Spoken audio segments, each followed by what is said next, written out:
It's a sight that has possibly not been seen over Oban Bay in some 70 odd years. A flying boat. In this case, it was the UK's oldest airworthy amphibian plane, a 70-year-old Catalina based at the Imperial War Museum, Duxford in England.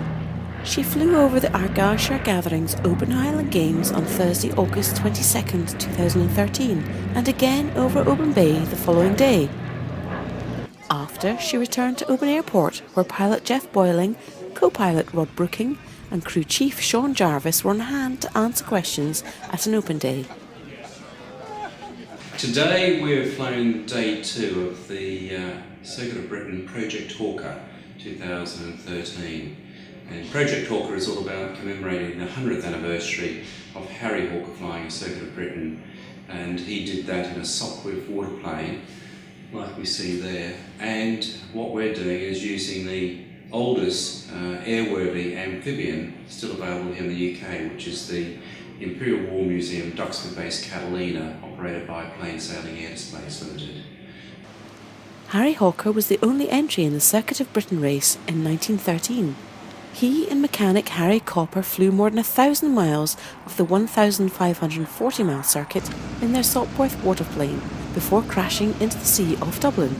The Catalina left Duxford on Wednesday, August 21st, 2013 and flew over London Kingston, where the Sopwith factory was, Hook in Chessington, where Harry Hawker is buried, and Brooklands, where Tom Sopwith taught Harry Hawker how to fly. The team then headed up the east coast of England, staying overnight at RAF Leeming before heading north again on Thursday. Bad weather meant the Catalina couldn't do a flypast at RAF Lucas or Montrose, where Harry Hawker had put down, but was able to do a visual display off Aberdeen. The Catalina put down briefly at RAF Lossiemouth before taking off towards the Cromarty Firth.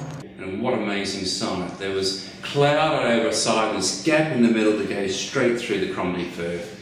So we flew over to Invergordon, which used to be a base during the war, did an orbit there, came back, waited for the Neat ferry to get across, and by that stage we were ready to do the display, which Rod flew. And down the Great Glen we went, and then we came in, overflew the airport so as we could then come around the back, fly over the area where the games were taking place, and we were worried that we would be too late for the closing of that, but I could still see folk down there. In fact, I think I saw a pipe bang down there on the oval, so I was relieved to see that, and we came in, and then we saw the cruise ship in the harbour, and I thought, oh no, not a cruise ship, because tomorrow morning we're meant to do a display. But anyway, we went past the cruise ship, came past Gear Island, came around, joined downwind to land on runway 19 here. We came around, we put on a little bit of a show. We went around and came in and landed and came to a full stop, and here we are in Oban and in glorious sunshine, which is what we really want, and hope it stays like this until Saturday. And I'm sure that those folk who are travelling up and down the Great Glen in their cars would have looked up and thought, what's going on here? That's not what I normally see flying through here. It's usually low and fast, and this great white bird coming through, they must have wondered what it was, but hopefully the papers will tell the story of the Catalina, a 70-year-old aircraft that's got a World War II service history. It's also worked as a water bomber, and it's a very historic aircraft, and the owners, I'm one of the owners of it.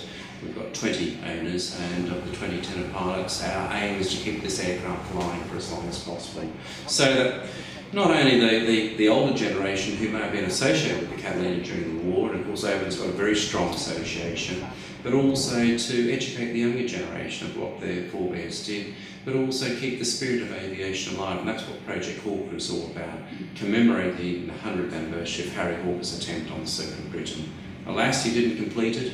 We plan to do so, and hopefully we'll be back at the Imperial War Museum Duxford, where we're based on Sunday. It's a great privilege to fly, I think I should say that first, but it's a challenge as well, because it's hands-on flying. You can't sit back and fold your arms and hope she'll do what she's meant to do. She's got a mind of her own, she'll drift off and do her own thing, and certainly if people walk backwards and forwards within the fuselage of the aircraft, you know what's happening, because one minute you're flying straight level, next minute you're starting to climb as someone walks towards the tail. Well, if they walk forward, you start to look more down at the ground, so it's hands-on flying. And she's got one little nasty habit which is adverse aileron yaw, which means that if you go to roll in one direction, the nose goes in the opposite direction. So you've always got to lead with the rudder before you put the ailerons in, and all pilots know about that, but it's just one of those things that the unwary can be caught out at times. Is that what you would call flying by the seat of your pants then? Very much so, and in fact the chief pilot always says listen to your pants, because it'll tell you